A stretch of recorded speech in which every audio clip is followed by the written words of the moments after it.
America's veterans honorably served our country, and today a group of local volunteers returned the favor. Small army of men and women from Home Depot stores partnered with People Working Cooperatively to work on veterans' homes. Local 12's Joe Webb was out with them today. He joined us live from one of the projects. Hi, Joe. Hey, Rob. You know, I'm at the corner of Berry and Retreat in Bellevue, one of the 9 homes that got a well-needed paint job, some patching and tender loving care today. And the veteran who lives here says he just simply doesn't have the cash on hand to keep his house up. What this is old years ago, the roof leaked. And, Ray Muench is a 75-year-old Air Force veteran who's lived in this Bellevue home since he was 4. Parts of it are more than 100 years old and showing their age. Muench is struggling to keep up.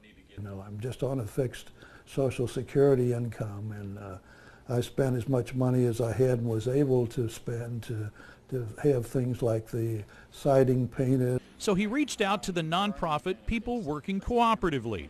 He wasn't alone. 2 years ago, the agency noticed a growing number of veterans on their waiting list. So we decided to create a campaign basically called Ramp It Up for Veterans. And these are our individuals who are American heroes, so we don't believe any veteran should be on any waiting list. The program served about 400 vets that first year, 700 last year.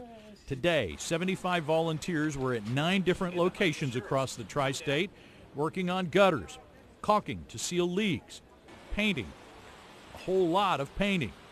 And they're not just volunteers, they are Home Depot employees with experience at fixing things.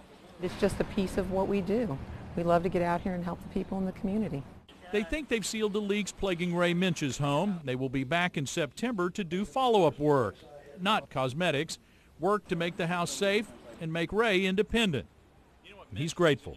As far as veterans are concerned, they always are telling everybody that they thank us for our service, and the fact that these people are considerate enough of me to come around here. I'm sincerely thanking all of them individually and collectively for their service. Now, each of the 9 homes that were worked on today are essentially adopted by a local Home Depot store. The volunteers at Ray Muench's house here in Bellevue are from the Crescent Springs Home Depot store. In the next week or so, the project will expand to about a dozen homes and at least 100 volunteers. Rob? I just love these stories, Joe. This is what makes the world go round, people helping each other, isn't it? Well, absolutely. And, you know, that's what, you know, a lot of these guys, these older veterans, they didn't volunteer. They were drafted. You know, they got sucked into the military and served.